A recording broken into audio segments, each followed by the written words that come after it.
The air was thick with panic, screams echoing through the narrow streets of Kaluba Village. Look! Look at her hair! Someone shouted, pointing toward the small house at the edge of the village.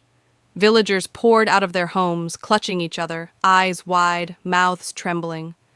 A baby girl lay in a cradle, her tiny head crowned with dark, thick hair. For over 200 years, no child in Kaluba had been born with hair. It is too And much now, for a newborn. I have here she never was. seen such a thing. Mama Ada clutched her child to her chest, her arms shaking. "She's just a baby," she shouted, trying to push back the crowd. "You can't harm her." But the villagers didn't listen. They had seen enough strange things in their lives to believe that this child was a curse, an omen. Someone muttered, "She'll bring disaster, and you'll see." Amara, the baby girl, blinked up at her mother. Her tiny fists curled as if sensing the fear around her. "Mama, why are they screaming?" she would ask, years later, as a child who remembered the tension from the very She first shouldn't cries. be here. Look, Mama she's Ada looking at would hold us. her close and whisper, "You are special, What is my she darling. Never forget that." But back then, no one in the village would have dared to say such a thing out loud. Words like that were dangerous. Different was dangerous. By the time Amara was 5, the villagers had grown used to staring. Children whispered behind her back, tugging at their mother's sleeves. "Why does she have hair? Why does she have hair?" They didn't want to touch her, but they couldn't look away either. Adults muttered under their breath, shaking their heads. Some even stopped their own children from playing near her. But Mama Ada was her shield. "Let them stare," she said once. "They do not know what they fear." Amara didn't understand fear yet, not really. But she felt the tension everywhere she went. She learned to keep her voice soft in the village, to walk lightly, to avoid attention. Yet her hair grew thicker every year, long and lustrous, flowing past her shoulders by the time she was 10. And with it, the whispers grew louder. Some villagers began to fear her outright. "Witch," they muttered. "She must be a witch." Others shook their heads, unsure.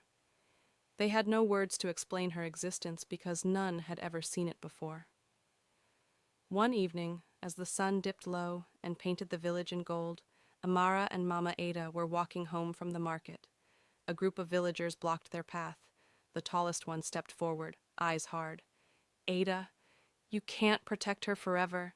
This is not normal. She has to be punished, or the village will suffer." Mama Ada squared her shoulders. "And what punishment is that? She is a child." The man's eyes flashed. "You are blind. You don't see the signs? Bad Get out luck of is our village. coming. You are not She will wanted bring here. ruin Aye, to aye, aye. Kaluba." We have done nothing wrong. Why Amara are you looked doing up at this? her mother, We eyes said leave wide, now before and we make whispered, you. "Mama, what did I do?" Mama Ada knelt beside her, brushing a strand of dark hair from her forehead. "Nothing, my darling. You have done nothing wrong. It is not you they fear. They fear change. They fear what they cannot understand. But you are stronger than they can ever imagine." As Amara grew older, she began to sense the difference in herself more deeply. While other children played freely, she often found herself alone. Teachers looked at her hair with suspicion. Women who once greeted her mother warmly avoided her now, murmuring about curses. And yet, despite all of it, Amara felt a spark inside her, a curiosity she couldn't quiet. "Why am I the only one?" she asked her mother one night, lying in bed under the dim candlelight. Mama Ada held her hand tightly. "You are not like the others because you are meant for something greater. One day you will understand why you were born different." Amara didn't know it yet, but across the mountains, in the kingdom beyond the river, people had been searching for a child, just like her, a princess with hair that marked her royal bloodline.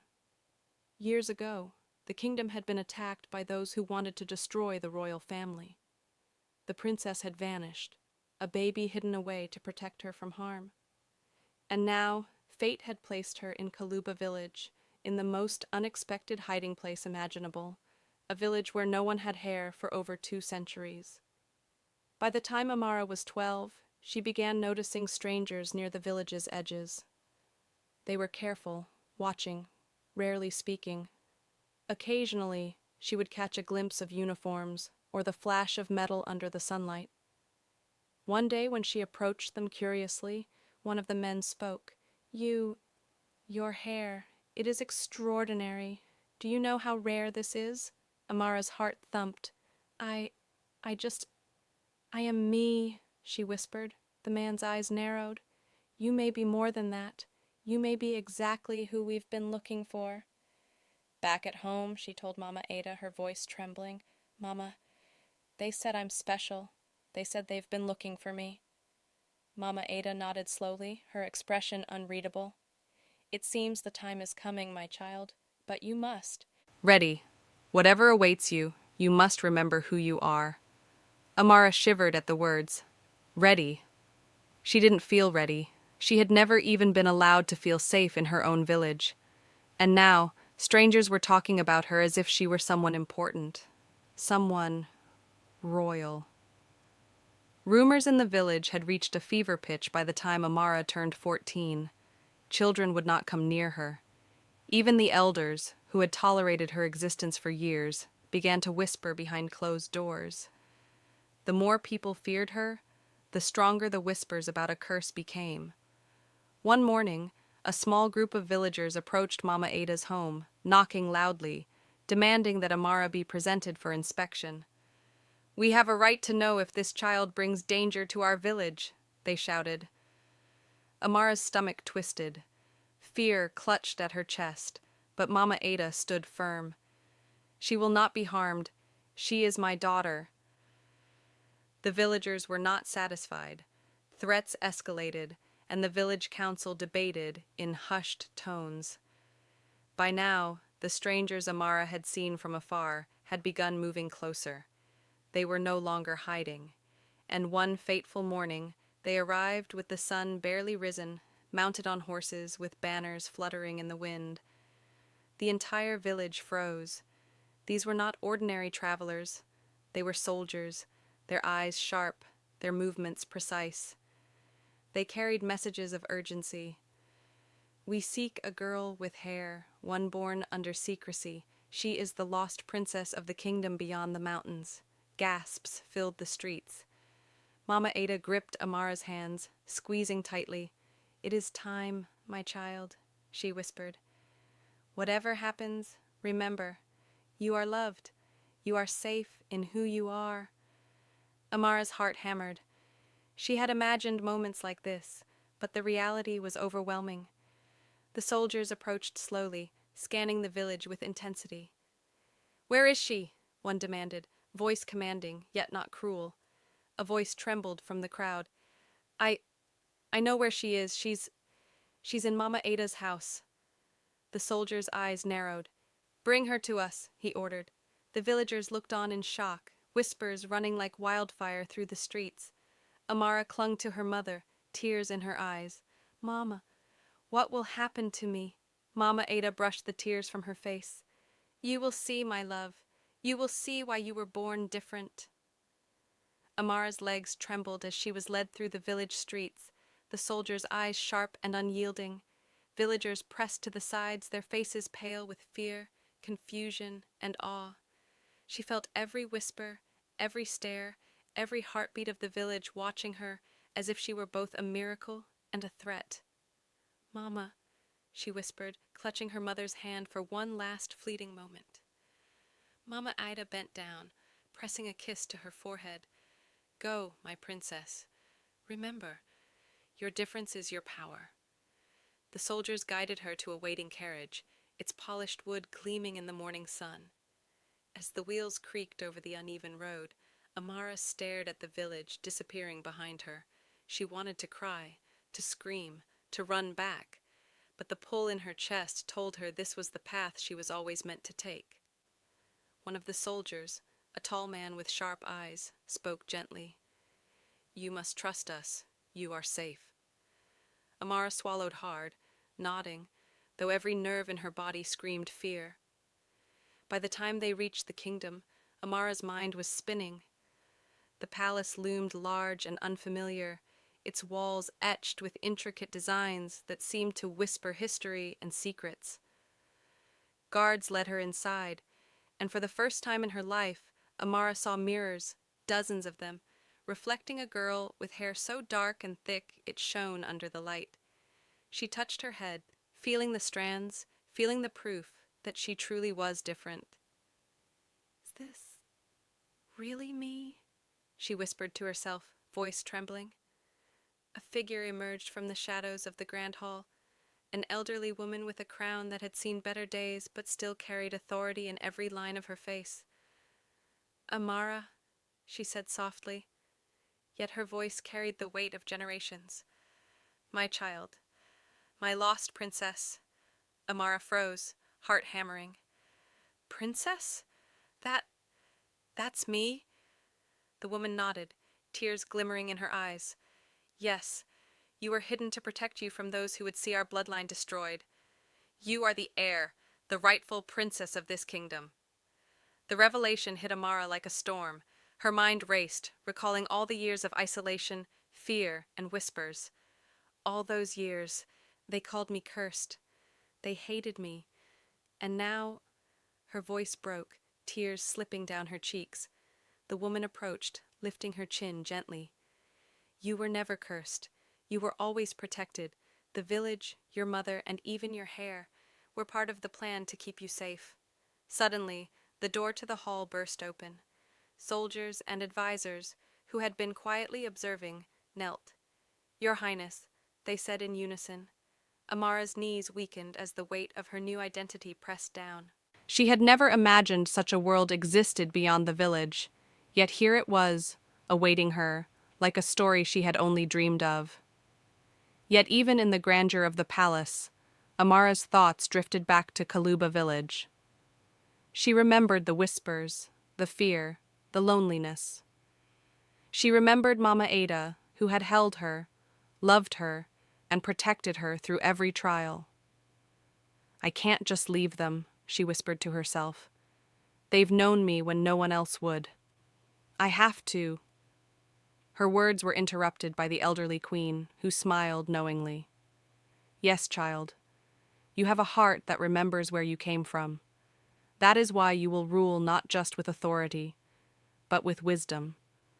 But first, you must face those who judged you, who feared you, and show them your strength, your kindness, and your truth."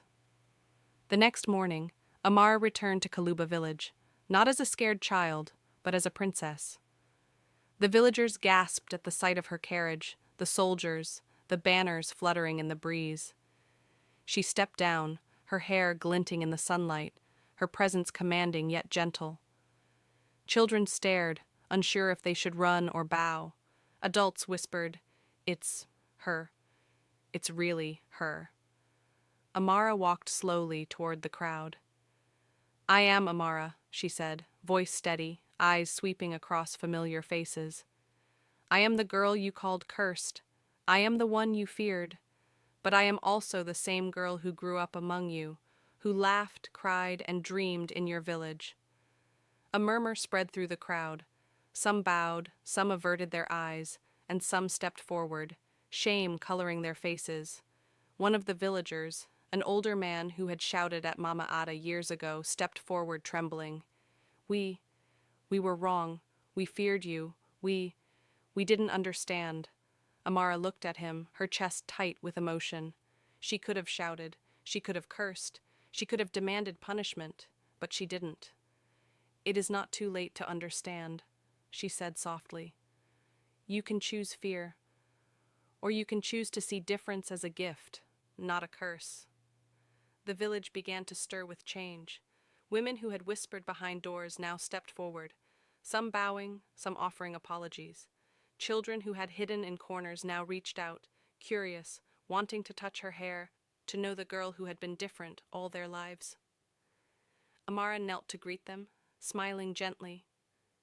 "You may have thought I was different in a bad way," she said, "but the truth is, being different is what allowed me to survive, to grow, and to find my destiny. Your fear did not define me. My courage did." Over the following weeks, Amara worked to reconnect the kingdom and the village. She learned about the traditions of her people, the history of the royal family, and the mistakes of the past. She laughed with the children of Kaluba, teaching them that difference was strength, not shame, and she forgave those who had once scorned her, knowing that understanding takes time. One evening, sitting by the edge of the village with Mama Ada, Amara brushed her hair gently, letting the sunlight catch every strand. "Mama," she said softly, "I never thought this would happen. I never imagined all of this." Mama Ada smiled, tears glimmering in her eyes. "You were meant for this, my darling. You carried your destiny with you, even when you didn't know it. And now, you are showing everyone the power of who you truly are." A messenger arrived from the palace, bearing letters and invitations. The kingdom wanted her presence, her guidance, and her leadership. But Amara's heart belonged to the village that had raised her, to the people who had feared her and now began to understand her. She knew she could bridge both worlds, and in doing so, she would bring peace, hope, and unity.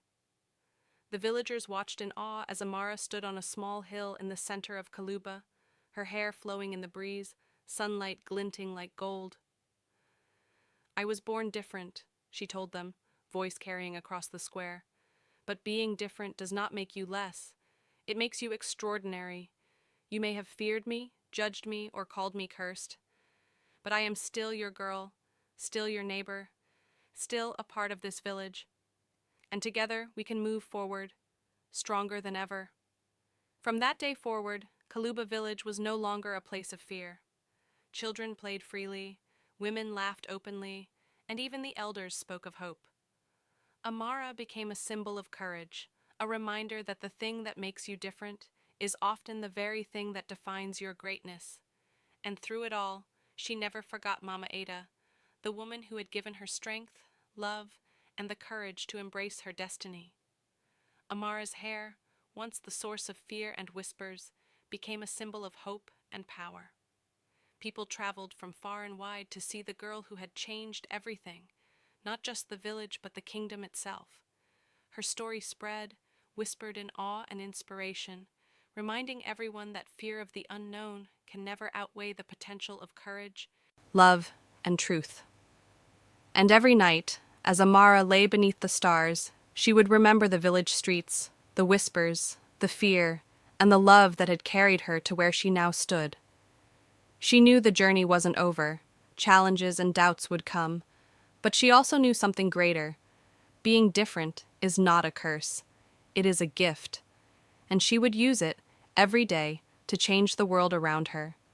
So, if you've ever felt different, alone, or misunderstood, remember Amara's story, because the thing that makes you stand out might just be the very thing that changes everything. And who knows? One day, your courage could turn fear into hope, just like hers.